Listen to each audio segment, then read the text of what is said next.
Hey everybody. I was so nervous leading all the way up to the verdict because I had been following the trial, and I definitely was around when the Rodney King verdict came down. I just did not know if justice would be served during this verdict. Really, to be honest, I didn't think it would. Some people were saying, well, it was on video, the whole world saw that Chauvin had his knee on George Floyd's neck, and that is why he died. It's an open and shut case, but a lot of times white people have a way of digging up a law and a rule that gets them out of whatever they need to get out of. So I was not sure about it. I felt like, oh my goodness, and I really felt this time if Chauvin had not been found guilty, this is the first time that I really felt like I really don't even want to know if I want to live in the US anymore. I really thought about, man, is there another country that I could move to get away, to escape this blatant racism and the treatment that African Americans go through to live here? Now we have to wait for the sentencing because I just don't trust the process. In all of my 40 plus years of living, I have not seen a lot of justice served when it comes to police officers and African Americans. I just have not experienced it. I have not seen it. The sentencing has to be passed down, so I'm still waiting for that. But I chose to talk about this topic because it definitely affects our beauty supply businesses, in that one of the motivating factors of why so many African Americans decided to open up beauty supply stores in the year 2021 was due to the death of George Floyd and the high tension and tiredness that African Americans have been feeling. A lot of African Americans felt like, look, like Al Sharpton said, get your knee off our neck. And they were tired. And so all over the nation, African Americans started looking for Black-owned businesses, Black-owned beauty supply stores. And the only thing that I would encourage everyone to do is don't stop supporting the African American businesses, because even though we did get justice for that particular verdict, we still have a ways to go in, being treated like human beings in this country. We still have a ways to go.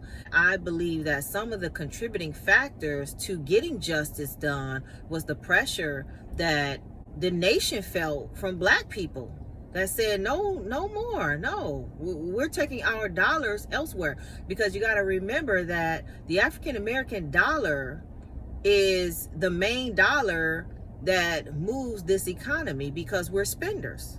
Unfortunately, we're spenders, we're consumers.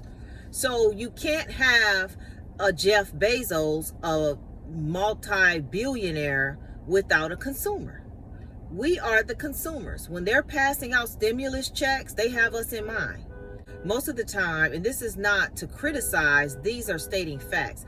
Most of the time, we're not going to go to the stock market and put in our stimulus checks.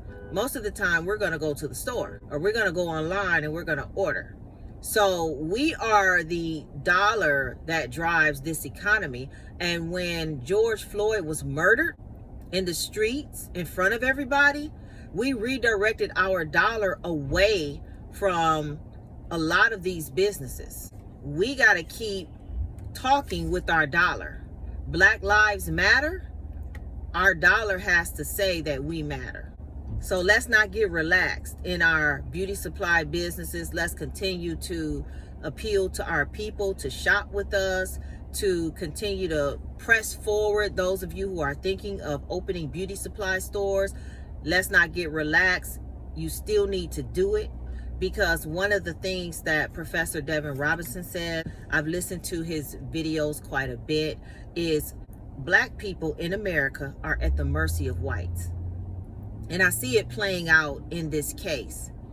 You had millions of white brothers and sisters who are also tired of the injustice in this country. They're also tired. And they came out in droves to support, to march, to riot, to loot, to everything you could think of, to write petitions, to sign petitions. They came out in droves to do that, to boycott, stop dollars from going to certain places, to threaten. They came out in droves and they supported the pressure that was applied for bringing justice or a verdict of guilty for Derek Chauvin. Now, what if they start to change their mind? And we see that it can happen. That's why Professor Devin Robinson says we're at the mercy of white people. What if they change their mind? Have we unified enough to make a strong enough statement to turn minds and turn verdicts and make a difference for justice in this country? And we do it with our dollar. I don't remember the Black Panther movement because I was too young, but it saddened me to learn about the Black Panther movement and how they had unified.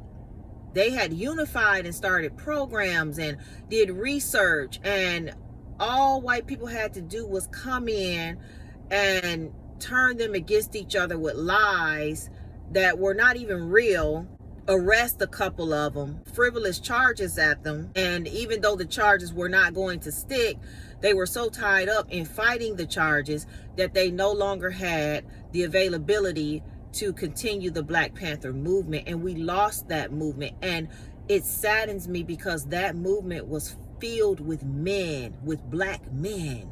I admire the Black Lives Matter movement. I'm still learning about it, but I don't see a lot of black men in the Black Lives Matter movement. The men are the heart of our movement. You cannot have a defense without men. Losing the Black Panther movement to some sophisticated division of white people was disheartening. I want us to continue to take our dollars and band together and support each other and continue to bring each other information that will help each of us get to the next level. The unity is what we have to have in America. The unity is the only thing that separates us from greatness. Every other race that comes to this country is unified. The Latinx people are unified. They have many, many children, and they stay together and they live together and they help each other get to the next place in life. They're unified. Asians, when they come to this country, they're unified. That's how they were able to take over the black hair care market. They're unified. They help each other with their stores. They help each other with ordering. Arabs, when they come to this country, Middle Easterners, when they come to this country, they're unified. Think about the owners of the gas stations. You don't think they all talk to each other? The Indians, they all talk to each other and help each other open up these businesses? Is there any unity in opening up black gas stations? We need each other. We need the unity. Thank God for the verdict with Derek Chauvin. That is a victory. In order to keep that train moving forward, we have got to unify, and it begins with our dollar. We've got to unify. I need more of you, those of you who are thinking about opening up a beauty supply store. If that's on your heart, if you desire that, let's get it open. Let's get it going. Let's get our own businesses, and let's reach out to each other and support each other. One of the main goals that I have for Tanisha's Beauty Supply is to bring information to other African Americans in the beauty supply industry so that they'll know how to get into the industry. They'll know how to operate their stores. They'll know how to open multiple stores. That is one of the main goals of Tanisha's Beauty Supply, because every beauty supply store that an African American opens is more power for our people.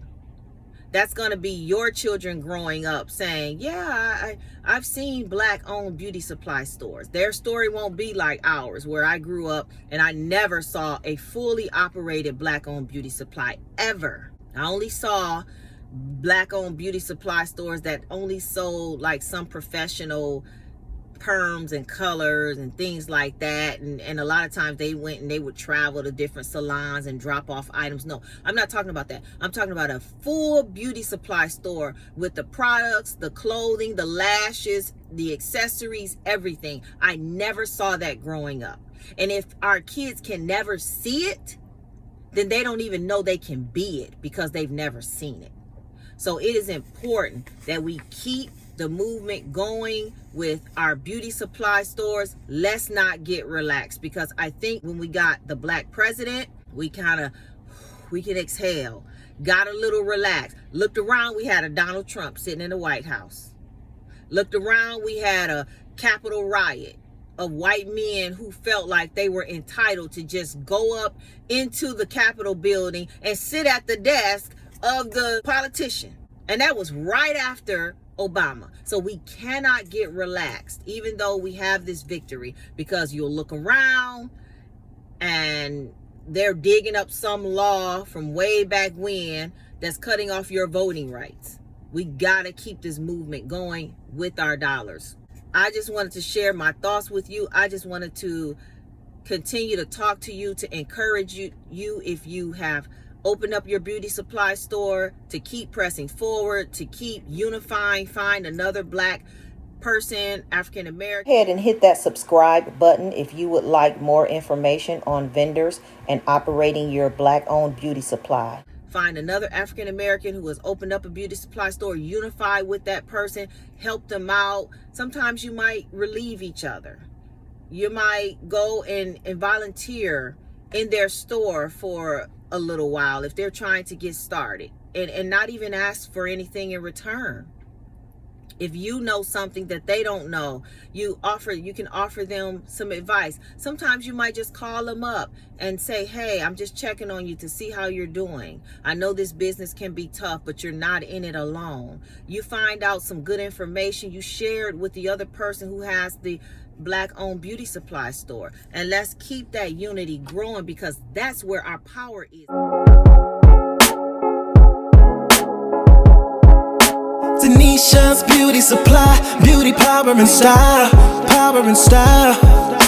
Tanisha's beauty supply, beauty power and style, power and style. Got whatever you need.